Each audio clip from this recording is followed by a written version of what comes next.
Selamat pagi Ibu. Selamat pagi Ibu Rana. Gimana kabarnya Ibu hari ini? Ya, luar biasa ya Bu. Luar biasa sibuk ya Bu. Biasa. Baik Bu, hari ini saya minta waktu Ibu untuk kita berdiskusi tentang pengambilan keputusan di rumah etika berbasis nilai kebajikan. Ya. Jadi ada beberapa hal yang bisa tanyakan Ibu. Siap ya. Langsung saja ya Ibu. Ibu selama ini bagaimana Ibu dapat mengidentifikasi kasus-kasus yang merupakan nilai etika atau rujukan moral? Nah, bagaimana cara mengidentifikasinya? Ini yang selama ini saya lakukan. Itu yang pertama dari laporan langsung baik itu dari siswa, dari guru, dari orang tua ataupun dari masyarakat di sekitar. Itu dari laporan, kemudian dari pengamatan secara langsung, melihat dengan langsung seperti itu. Antara lain itu, kemudian gimana cara mengidentifikasinya? Kalau di lima etika itu kan antara benar dan benar, ya. Kemudian rujukan moral itu benar dan salah. Banyak contoh kasus yang terjadi di sekolah, beberapa yang pernah saya alami itu paling banyak itu pada siswa laporan, misalnya dibully oleh temannya, sering diejek, dijauhi mungkin, diejek karena dari anak yang miskin mungkin atau anak yang yatim. Seperti itu banyak terjadi. Itu kan jelas ya merupakan sebuah contoh kasus yang merupakan rujukan moralnya. Kalau di situ jelas. Baik Bu, terima kasih. Pertanyaan kedua Ibu, selama ini bagaimana Ibu menjalankan pengambilan keputusan di sekolah, terutama untuk kasus-kasus di mana ada dua kepentingan yang sama-sama benar dan sama-sama mengandung nilai kebajikan. Bagaimana menjalankan pengambilan keputusan? Ya, selama ini saya menerapkan beberapa prinsip. Prinsip itu antara lain yang pertama itu dengan melibatkan semua pihak yang berkepentingan. Jadi semua pihak kita ajak untuk komunikasi secara terbuka, kita dengarkan setiap masalahnya itu dengan penuh empati. Kemudian kita hargai setiap perbedaan pendapat yang pertama. Kemudian yang kedua dengan mengacu pada nilai-nilai sekolah, visi misi sekolah. Kemudian implikasinya atau dampaknya baik jangka pendek maupun jangka panjang bagi sekolah. Kemudian yang ketiga tentu saja dengan prinsip etika. Ada nilai keadilan, nilai kebajikan, kejujuran. Jadi Ibu dalam menjalankan pengambilan keputusan menggunakan 3 prinsip tadi ya Ibu ya. Baik, dan jangan lupa juga selalu refleksi. Baik Bu, kemudian langkah-langkah atau prosedur seperti apa yang bisa Ibu lakukan selama ini? Langkah-langkahnya tentu saja yang pertama itu kita harus mengidentifikasi masalahnya, kemudian kita kumpulkan informasi dari berbagai pihak, tidak hanya mendengarkan dari satu pihak. Seperti itu. Kemudian kita menganalisis situasi yang terjadi, fakta yang sebenarnya, pihak yang terlibat itu siapa saja, kemudian nilai-nilai yang bersinggungan antara otomatis minimal 2 nilai ya, itu juga harus kita analisis. Kemudian langkah berikutnya adalah melakukan diskusi dengan pihak-pihak terkait, dengan tim manajemen sekolah. Kemudian kita juga bisa melakukan konsultasi dengan pihak luar yang terdekat, itu bisa dengan komite sekolah ya.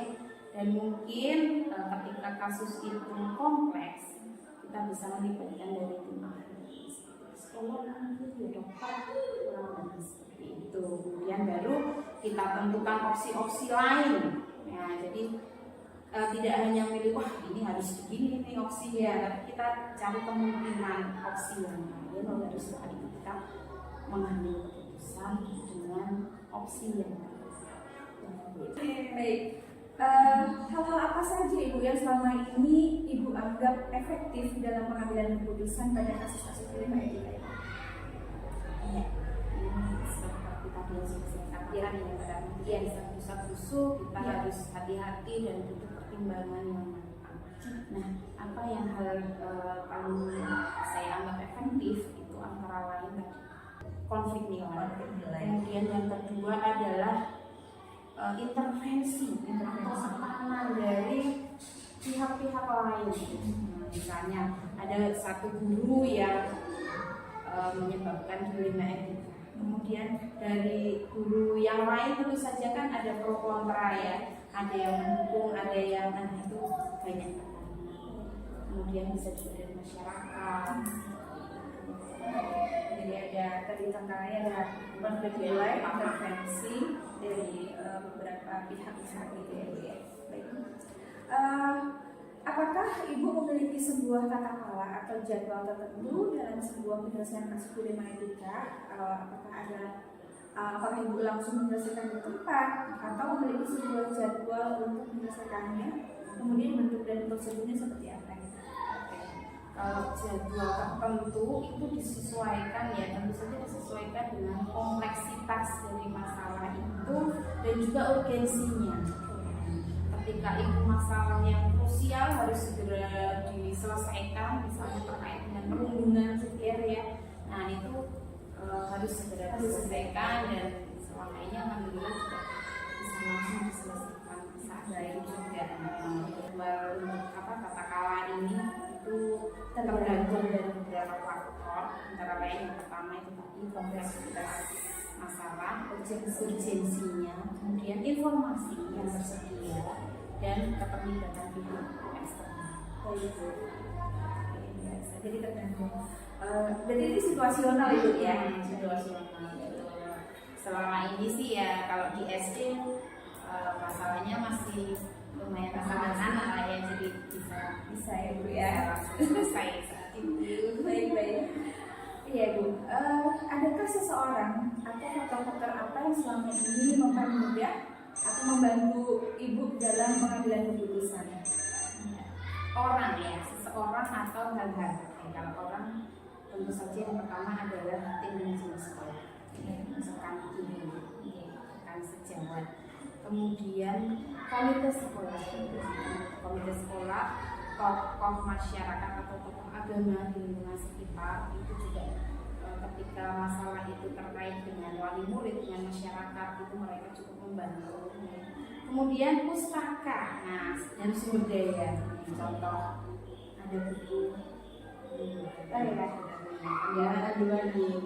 kita juga tetap harus terus belajar. Ya, ketika buku-buku tidak tersedia kita tanya Mbak Google. Ya, di Mbak Google itu baik informasi. Kemudian dari pengalaman yang sebelumnya. Nah, yang tidak kalah penting adalah kita sebagai makhluk dari Tuhan yang makhluk Allah, kita tetap segalanya doa dan juga teknik ya. Pertanyaan terakhir Ibu, semua hal yang telah disampaikan tadi, pembelajaran apa yang Ibu dapat petik dari pengalaman Ibu dalam mengambil keputusan dilema etika? Pelajaran yang didapat yang pertama bahwa ternyata tidak hanya kita yang punya masalah dan bahkan kadang masalah orang lain itu jauh lebih kompleks, iya, lebih kompleks betul. Jadi ada banyak masalah dilema etika itu yang cukup kompleks. Kemudian kita penting sekali untuk mempunyai rasa empati dan penting juga kita untuk menjalin kolaborasi. Itu antara lain yang pertama. Kemudian sebagai manusia kita punya keterbatasan, sebagai pencari. Jadi kembali ke Allah setelah kita berupaya yang ini. Dan dilema etika itu adalah suatu pelajaran yang mendewasakan. Semoga tidak buat seketua ya.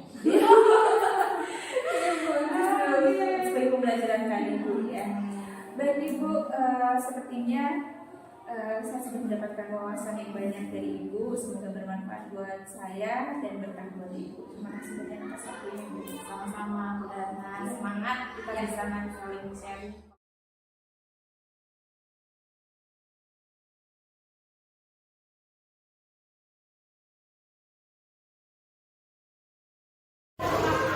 Assalamualaikum warahmatullahi wabarakatuh Bapak. Maaf mengganggu waktunya. Saya ingin mengadakan wawancara dengan Bapak. Ada beberapa pertanyaan mengenai dilema etika yang terjadi di sekolah ini Bapak di Mambaul Hasan. Ya. Pasti langsung ke pertanyaannya Bapak. Ya. Selama ini Bapak, bagaimana Bapak dapat mengidentifikasi kasus-kasus yang merupakan dilema etika atau rujukan moral Bapak?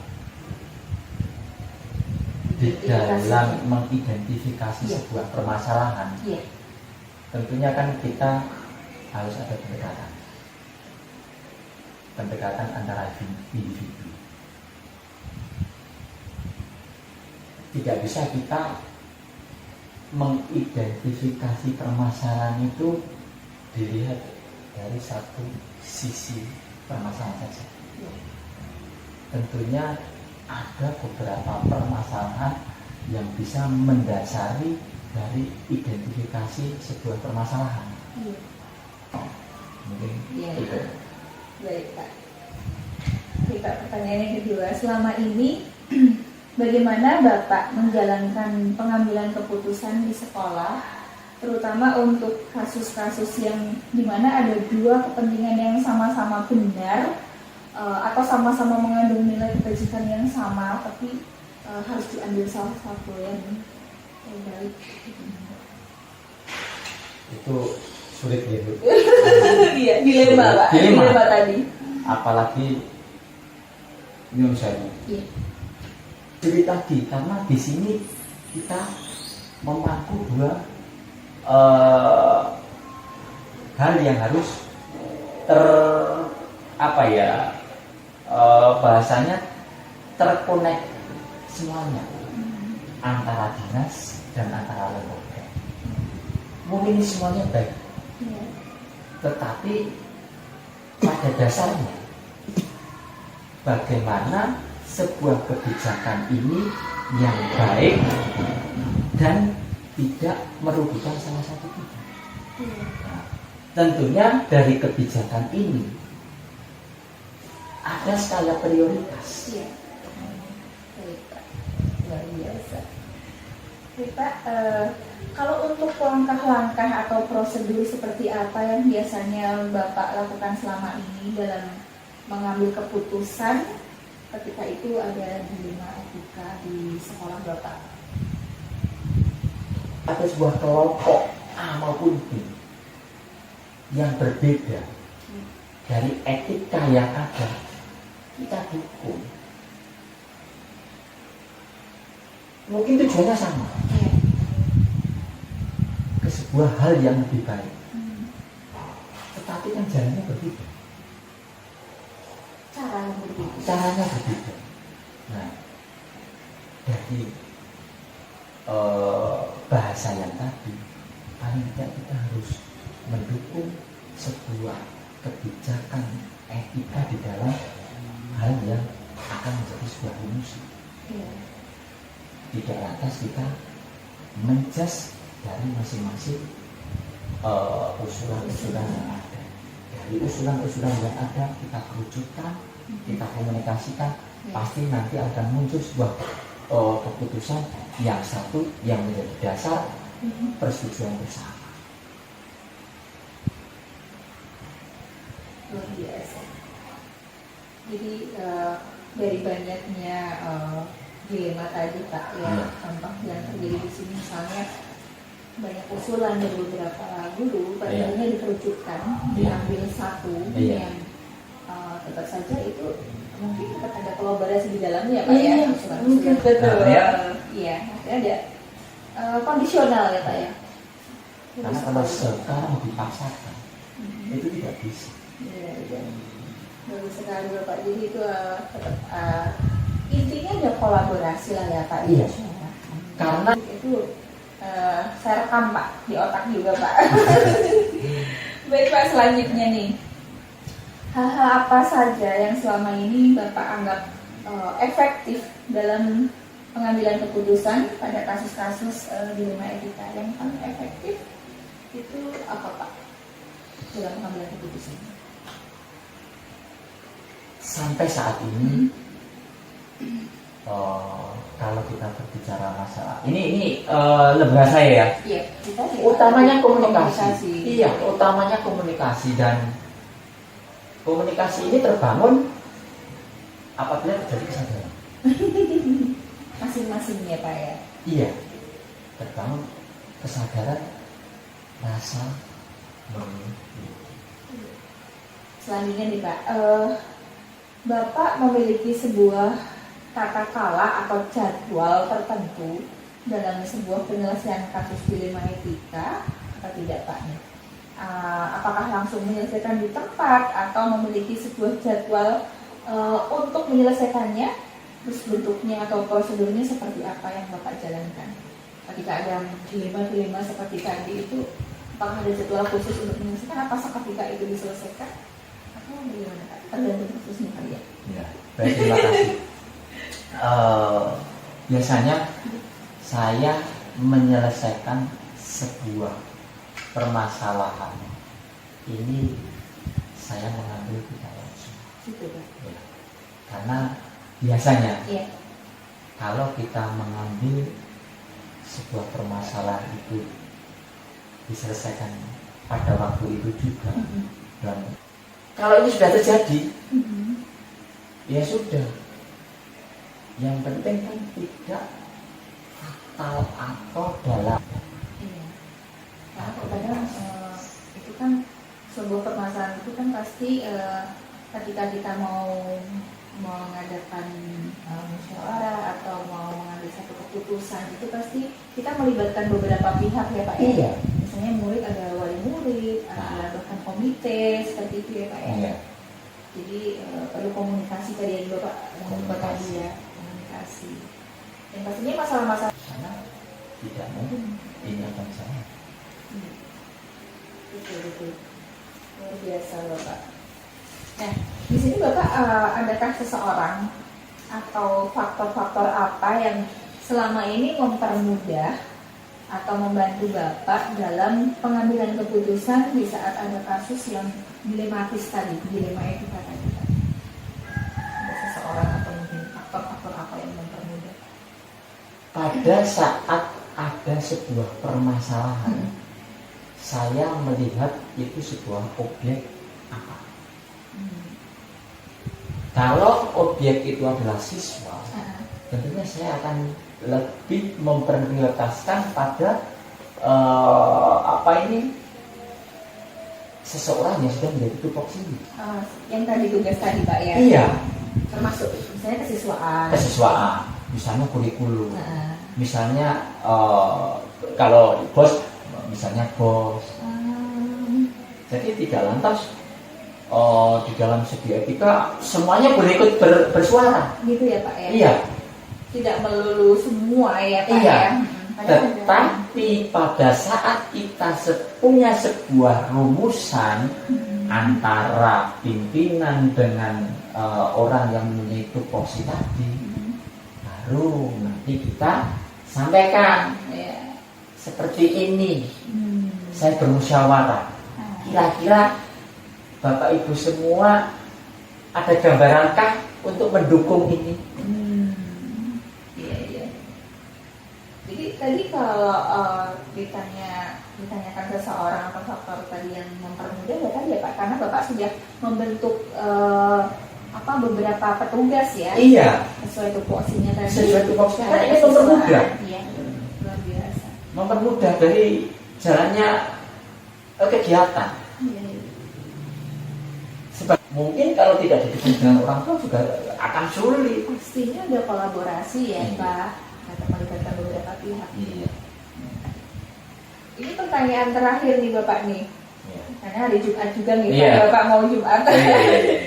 Nah, Dari semua hal yang telah disampaikan tadi Pak, pembelajaran apa yang dapat Bapak petik dari pengalaman dalam mengambil keputusan selama ada dilema etika di sekolah Bapak tadi? Jadi apa yang bisa dipetik nih sama Bapak? Saya di sini sudah hampir 8 tahun, Bu. 8 tahun. Iya. Tetapi saya merasakan saya belum ada apa-apanya. Ya ini yang menjadikan sebuah dilema itu. Tapi kalau dilema ini tidak dijadikan sebuah otomatis untuk kita memulai, ya kita tidak akan sampai ke arah tujuan. Berarti bisa saya simpulkan bahwa pengalaman dalam mengambil keputusan dilema etika di sini itu justru itu menjadi pembelajaran untuk ke depan lebih ingin apa ya Pak? Jadi mood boosternya untuk pemantiknya memulai. Iya. Jadi setiap dilema-dilema yang Bapak paparkan tadi itu bagi diri Bapak dan mungkin teman-teman di sini untuk memulai. Iya. Ketika sudah dimulai dan berjalan itu sebagai penyemangat lagi. Paling tidak karena kita harus menuju ke arah yang ya. Wah, ada dilema seperti ini. Oh, anak seperti ini. Ayo kita mulai. Oke, Bapak, mungkin sekian dulu. Mungkin suatu saat kita bisa berbincang lebih di suasana yang berbeda, di topik yang berbeda. Karena kayaknya seru sekali kalau bikin podcast kita Pak nanti Pak. Iya. Iya. Terima kasih, mohon maaf dan saya mohon undur diri Pak, pamit. Iya. Semoga menjadi berkah untuk Bapak telah Amin. membantu saya untuk menyelesaikan tugas TGP saya. Amin. Terima kasih Bu Ratna dari Guru Sejak Dua. Harapan dan anak-anak kita sebagai pendidik semuanya dirahmati oleh Allah.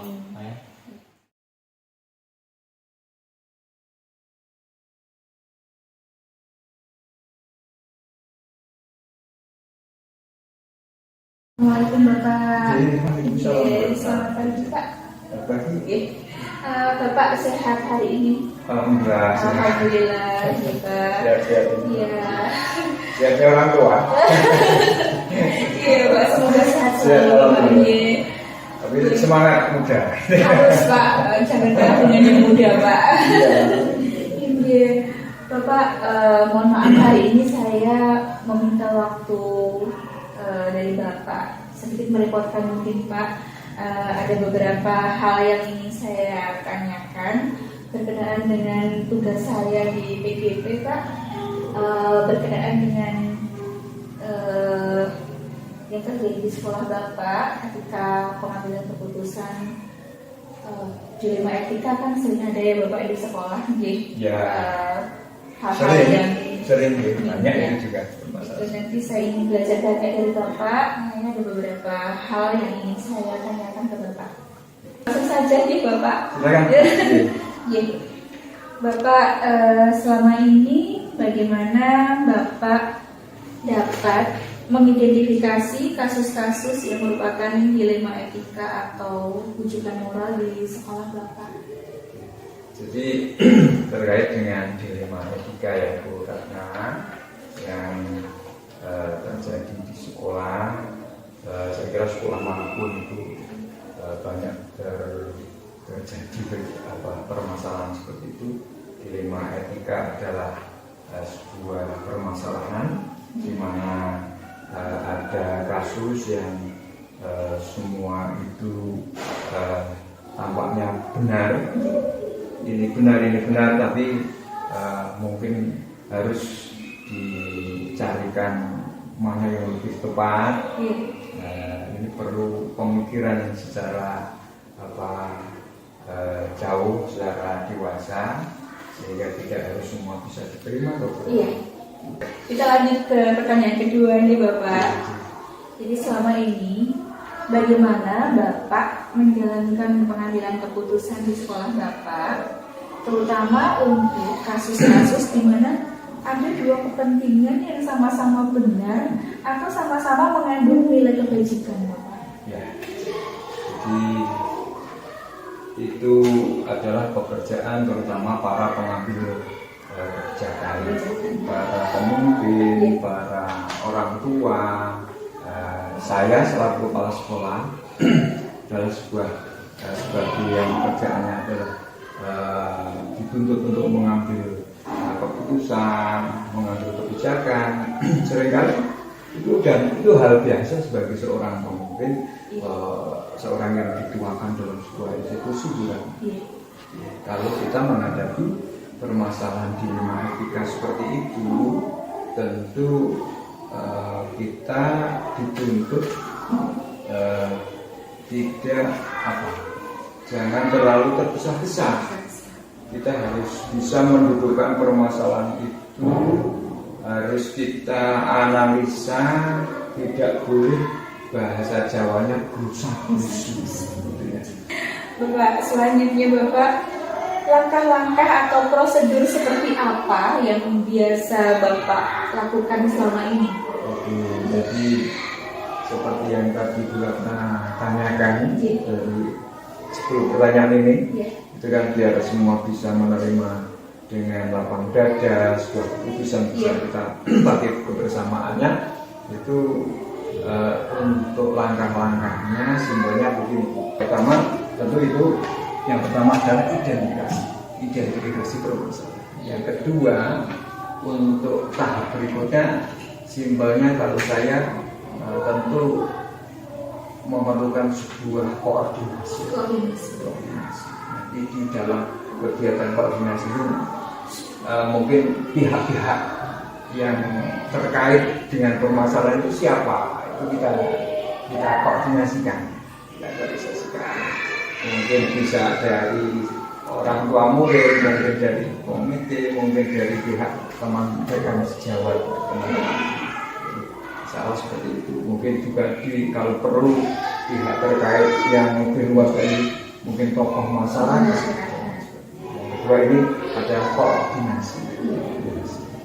Dalam koordinasi itu langkah ketiga tentu musyawarah.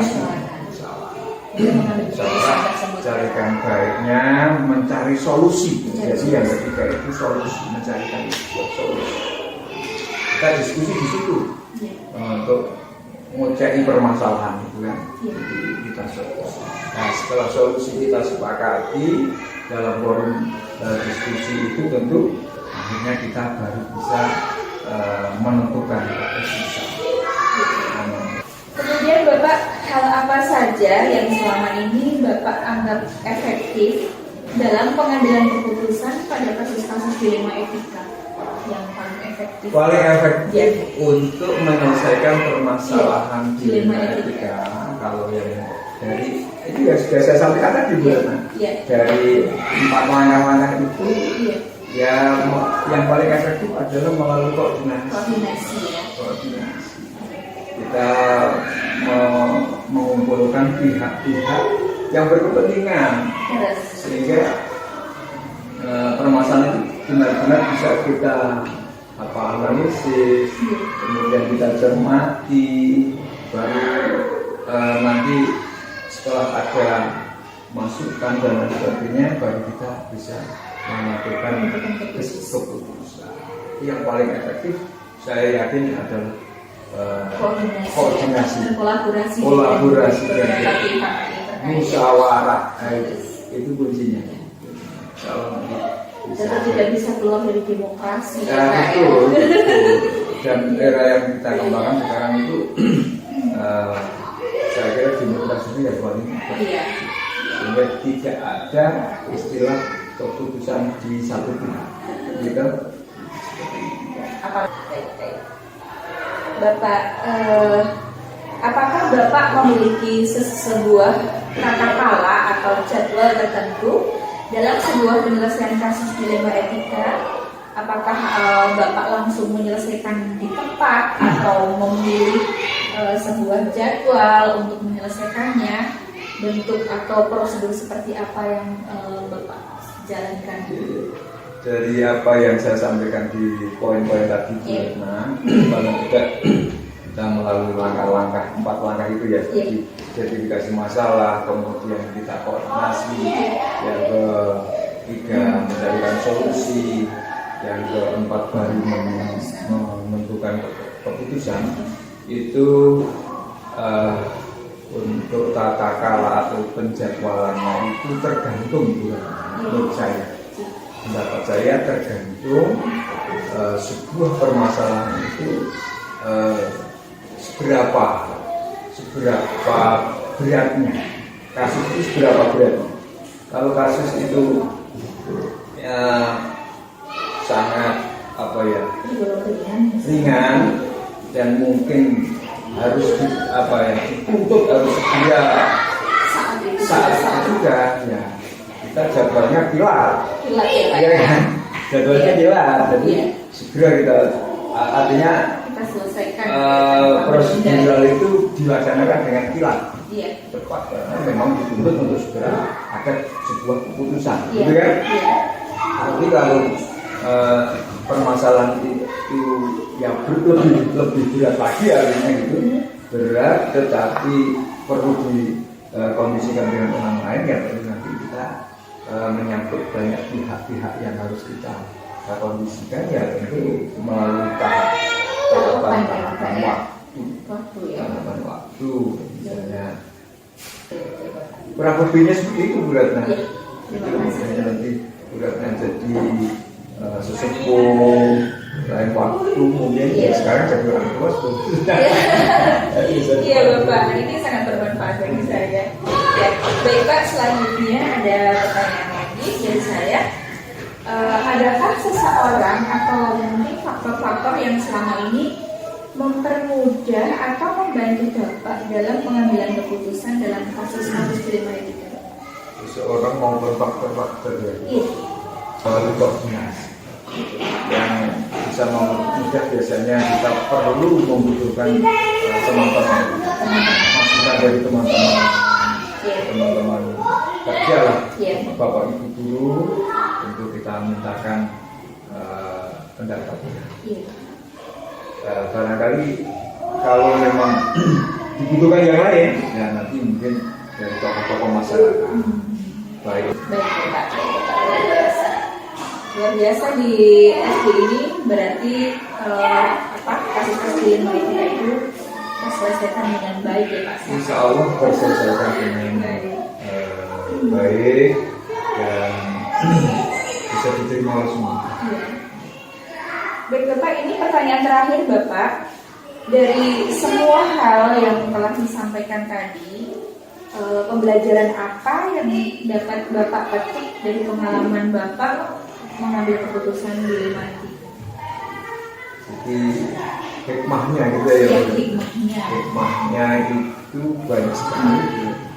Artinya secara individu sebagai pribadi kita memang dituntut untuk bisa menyelesaikan permasalahan, juga di mana permasalahan itu kan selalu datang, permasalahan baik itu secara pribadi maupun secara kedinasan.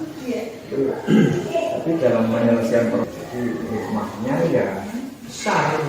Sehingga kita berpikir lebih dewasa, berpikir kita lebih arif, tidak berusaha-berusuh, gitu kan? Iya Bapak. Apa berusaha-berusuh itu apa ya? Asal mengambil keputusan gitu ya Pak ya, tanpa memikirkan tidak mencuek dengan pihak lain, jangan. Sebagai pemimpin kaji. Terima kasih banyak Bapak atas waktu, dan Bapak telah memberikan banyak ilmu untuk saya. Semoga bermanfaat bagi diri saya dan juga menjadi berkah untuk Bapak. Amin. Ya.